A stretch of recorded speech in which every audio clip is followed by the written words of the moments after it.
सत्संग की पावन गंगा में जिसने आकर स्नान किया।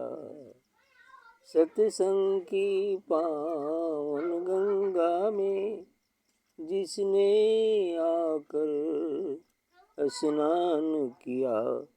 दुई दुर्गुण सब दूर हुए, दुई दुर्गुण सब दूर हुए। परमेश्वर का पहचान लिया, परमेश्वर को पहचान लिया। सत्संग है सागर अमृत का, तन मन बुद्धि को शुद्ध करे। सत्संग है सागर अमृत का, तन मन बुद्धि को शुद्ध करे।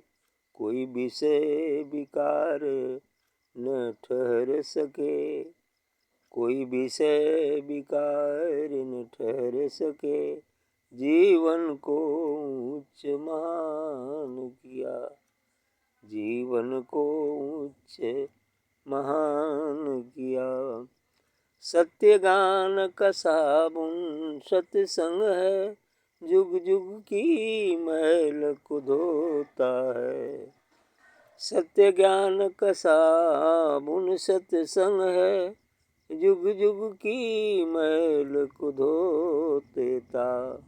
मोह ममता का जाल भी टूट पड़े, मोह ममता का जाल भी टूट पड़े। अंतर्मुख हो रसपान किया, अंतर्मुख हो रसपान किया। सत्संग सरोवर है मधु का, अंग अंग में भक्ति रस भर दे। सत्संग सरोवर है मधु का, अंग अंग में भक्ति रस भर दे। जब प्रेम का झरना उमड़ पड़े, जब प्रेम का झरना उमड़ पड़े। जन जन का ही कल्याण किया, जन जन का ही कल्याण किया। हर बार मिले लख बार मिले, जो जन्म मिले रहो सत्संग में। हर बार मिले लख बार मिले, जो जन्म मिले रहो सत्संग में। झुक जाए सर तेरे चरणों में, झुक जाए सर तेरे चरणों में। कर जोड़ प्रभु तेरा ध्यान किया, कर जोड़ प्रभु तेरा ध्यान किया। सत्संग की पावन गंगा में जिसने आकर स्नान किया। दुई दुर्गुण सब दूर हुए, परमेश्वर को पहचान लिया, परमेश्वर को पहचान लिया। ठीक, अच्छी बात कहा गया है। सत्संग की महिमा अच्छी है। सत्संग को जो पहचान, सत्संग की पावन गंगा में जिसने पाकर स्नान। कहा भी गया है कि बिन सत्संग विवेक न होई, आराम कृपा बिन सुलभ न सोई। सदगुरु व परमात्मा की जिस पर कृपा होती है उसी को सत्संग भी मिलता है। बड़े भाग पाई सत्संगा, बहुत उदय भाग्य होती है तो सत्संग का संग मिलता है। सत्संग मिलता है वो भी किसी संत महापुरुष के सानिध्य में। तो सत्संग की पावन गंगा, सत्संग वो अमर गंगा है, वह पवित्र गंगा है। जिसने आकर स्नान, यदि जो इसमें आकर स्नान करता है तो दुई दुर्गुण, जो दुई का पर्दा है जीव और ब्रह्म का, ये तो दूर हो जाता है। भक्त और भगवान का ये दुई का पर्दा है, जीव और ब्रह्म दुई है। जब तक दुई का पर्दा है तब तक तो बंधन है। जब दोनों पर्दे मिट जाते हैं और दोनों मिलकर एक हो जाते हैं भक्त और भगवान मिलकर एक हो जाता है, बूंद और सागर मिलकर जब एक हो जाता है तो दूरी का पर्दा मिट जाता है, केवल एक ही शेष बचता है, वही जो सत्य है। तो इसलिए कहते हैं कि दुई दुर्गुण, और इतनी ही नहीं, सत्संग के प्रभाव से ये दुई दुर्गुण भी, जो काम क्रोध लोभ मोह मद मत्सर हैं, बुरे विचार हैं, कुविचार हैं, ये भी धीरे धीरे करके शांत हो जाते हैं। परमेश्वर को पहचान लिया, और इतनी ही नहीं, दुई का पर्दा मिटते ही बूंद सागर में मिल जाती है। जीव ब्रह्म की पहचान कर लेता है, अर्थात जीव ब्रह्म से तदाकार कर लेता है, फिर एक ही हो जाता है। क्यों ऐसा होता है? क्योंकि जहाँ भी सत्संग होता है जो संत महापुरुष की उपस्थिति में, तो वहाँ वो दिव्य तेज की गंगा प्रवाहित रहती है। वो दिव्य फैज चारों तरफ जो है उड़ता रहता है। जैसे गंगा में जाकर स्नान करते हैं तो पानी गंगा का रहता है, और इस सत्संग गंगा में यदि स्नान करते हैं तो दिव्य प्रकाश का जल होता है, दिव्य प्रकाश रूपी जल होता है, जिससे हमारा मन और आत्मा को शांति प्राप्त होती है, मन भी शांत होता है। और इस गंगा में नित्य प्रति स्नान करने से हमारे जन्म जन्मांतर के जो संस्कार हैं वो सब धीरे धीरे करके धुलते हैं। मन की मैल धोने का केवल एकमात्र यही स्थान है सत्संग गंगा में स्नान करना। यदि सत्संग गंगा में हम स्नान करते हैं तो मन का मैल धुलता है। इस गंगा में स्नान करने से हमारे शरीर का मैल धुलता है, स्वच्छ करती है। ऐसा ही है। तो ये सत्संग गंगा है, इसलिए कहें कि सत्संग को पावन गंगा में, सत्संग की पवित्र गंगा में, उस अमर गंगा में, उस दिव्य गंगा में यदि हम स्नान करते हैं आकर के, तो दुई दुर्गुण सब दूर हुए, तो दुई का पर्दा भी धीरे धीरे करके मिट जाता है। और जो दुर्गुण अभी तक हमारे अंदर थे, धीरे धीरे करके हम सद्गुणी हो जाते हैं, अच्छी विचारधारा के हो जाते हैं। और इतना ही नहीं, अंततो गत्वा परमेश्वर को पहचान ले। अंत में उस परमेश्वर जो सत्य है उसे हम पहचान लेते हैं, बस काम बन गया। मानव जीवन का लक्ष्य भी पूरा हो गया। जब सत्य की पहचान हो गई, सत्य नाम को जान लिए, उस सार नाम को जान लिए, उस जो है निर्वाण, उस निरक्षर, उस नाम को जान लिए, काम पूरा हो गया। सत्संग है सागर अमृत का, तन मन बुद्धि को शुद्ध करे। आगे भी कह रहे हैं कि सत्संग वह सागर है, किसका? अमृत का। अमृत क्या होता है? जो कभी मरता ही नहीं, कभी न मरने वाला आत्मा, वो आत्मा से निकलने, आत्मा के अनुभव पर जो निकलता है दिव्य फैज, दिव्य प्रकाश, जो ज्योतिर्मय है, वही ज्योति, सूर्य और सूर्य की किरण। ऐसे ही यदि हम दिन धूप में हैं तो सूर्य में ही रहते हैं ना, क्योंकि जहाँ तक है ना वहाँ किरण है, वहाँ तक सूर्य है। तो वही दिव्य प्रकाश है, फिर हम आत्मा में है, फिर परमात्मा में है। इस तरह की बातें होती हैं। तो सत्संग है सागर अमृत का, वो दिव्य प्रकाश, दिव्य फैज चारों तरफ व्याप्त रहता है, इसलिए सत्संग को अमृत सागर कहते हैं, जो कभी न मरने वाला। तन मन बुद्धि को शुद्ध करे। इतनी नहीं, ये हमारे तन मन और बुद्धि को भी शुद्ध करता है, क्योंकि तो ये धीरे धीरे इनमें विकार भरा हुआ, मन में विकार भरा है, बुद्धि विकार से युक्त है, इसलिए उसमें स्नान करने से धीरे धीरे हम सत्य का विवेक करते जाते हैं, और असत्य धीरे धीरे करके छूटते चला जाता है, फिर सत्य में हो जाते हैं। ऐसा आगे कह भी रहे हैं, ये तन मन बुद्धि सब शुद्ध हो जाते हैं, कोई विषय विकार न ठहर सके, जीवन को उच्च महान किया। इस सत्संग गंगा में स्नान करने से धीरे धीरे जो है विषय विकार रुक नहीं पाते। काम क्रोध लोभ मोह मद मत्सर ये विषय विकार हैं, और इस गंगा में नित्य प्रति स्नान करने से धीरे धीरे ये विकार उड़ जाते हैं, उसी तरह से हट जाते हैं जैसे ज्ञान रूपी सूर्य के उदित होते से ही अज्ञान रूपी जो अंधकार है वो मिट जाता है, दूर हो जाता है। तो ज्ञान का सूर्य उगा दीजिए, अज्ञान का अंधकार मिल जाएगा। उसी सूर्य को उगाने के लिए ही सत्संग की महत्ता है, क्योंकि बिना सत्संग के, बिना ध्यान साधना के, बिना गुरु कृपा से हम उस ज्ञान रूपी सूर्य को उगा नहीं सकते। हालांकि वो अंदर में ही है लेकिन छिपा हुआ है, उसके आवरण को हटाने के लिए ही सत्संग गंगा में या ध्यान साधना करने की आवश्यकता होती है। सत्संग गंगा में स्नान करने की आवश्यकता है। तब जीवन को उच्च मान के यदि ऐसा कर लेते हैं तो हमारा ये जीवन महान बन जाता है, ठीक, उच्च हो जाता है।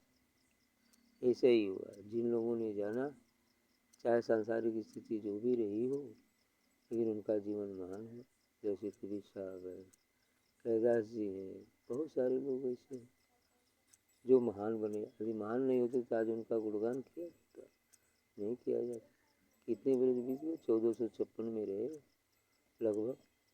अब सोचिए ये कितना समय हो गया, 5 बरस इधर का जोड़ लीजिए, 6 बरस है ना, 5.5 बरस उधर का, 10 है ना, कितना हो गया, बेसी हो गया ना। 1456 में थे, कई शताब्दी बीत गई है। 14 5.5 हो, 5 शताब्दी इधर बीत गई ना, ऐसे ही बीत गया। तो इस तरह की बातें हैं, जो भी हो समय, लेकिन काफ़ी समय बीत गया। जीवन को उच्च महान किया, वही जब उसका जीवन उच्च हो गया, महान हो गया। सत्य ज्ञान का साबुन सत्संग है, युग युग की मैल को धो देता है। बिल्कुल सही। सत्य ज्ञान यानी सत्य जानने के लिए उसके साबुन सत्संग ही है। कबीर साहब ने कहा था ना कि गुरु धोबी सिख कापड़ा, साबुन सिरजनहार, सूरत शिला पर धोइए प्रगटे ज्योति अपार। गुरु जो है धोबी के सदृश्य है, शिष्य जो है कपड़े के सदृश्य है। गुरु धोबी सिख कापड़ा, साबुन सिरजनहार, और सदगुरु से निकलने वाला वह दिव्य प्रकाश, जो दिव्य फैज है, वही साबुन का काम करता है। दिव्य प्रकाश ही साबुन है। साबुन सृजनहार, जो सृजन इस पूरे जगत को, पूरे ब्रह्मांड को बनाया है, अर्थात वो बनाने वाला मात्र एक ही है, वह है परमात्मा। और उस परमात्मा से निकलने का ही तेज सदगुरु के माध्यम से जो प्राप्त होता है, तो वही साबुन हो गया है। गुरु धोबी सिख कापड़ा, साबुन सृजनहार, सूरत शिला पर धोइए। ध्यान के पत्थर पर उस साबुन को अपने कपड़े में लगाकर हम धोते हैं, खींचते हैं, तो एक दिन आएगा जब स्वतः इसमें से वह ज्ञान रूपी सूर्य प्रस्फुटित हो जाएगा। प्रकट ज्योति अपार, वह ज्योति प्रकट हो जाती है हमारे हृदय से ही। इसीलिए यहाँ भी कहा गया कि सत्य ज्ञान का साबुन सत्संग है। उस सत्य ज्ञान को प्राप्त करने के लिए, सत्य को जानने के लिए, इस सत्संग के साबुन को लगाना पड़ेगा अपने हृदय पटल पर, है ना। तो युग युग की मैल को धो देता है। यही वह साबुन है जो जीवात्मा के साथ पता नहीं कितनी बार मनुष्य जन्म हुआ होगा, और उन सभी मनुष्य जन्म के संस्कार, पाप और पुण्य के उसके साथ ही जुड़े हुए, उसी में से थोड़ा सा निकाल कर, जिसे प्रारब्ध कहते हैं, मनुष्य शरीर मिल गया है अच्छे संस्कारों को निकाल, बाकी तो अभी त्रिपटी में स्थित है। तो उन सभी संस्कारों को भी धोना पड़ता है। उसको धोने के लिए यह सत्संग के दरिया में ही स्नान करना पड़ता है, सत्संग गंगा में ही स्नान करना पड़ता है, और ध्यान के माध्यम से, सूरत के माध्यम से उस साबुन को अपने में आत्मसात करना पड़ता है, अपने कपड़े को लगाना पड़ता है कपड़े पर। तब धीरे धीरे वो मैल छटती जाएगी, छटती जाएगी, छटती जाएगी, और एक दिन हमारे हृदय से ही वो ज्ञान रूपी सूर्य प्रस्फुटित हो जाएगा। तो तब सदगुरु का पहचान हो गया, परमात्मा को पहचान लिए, काम बन गया।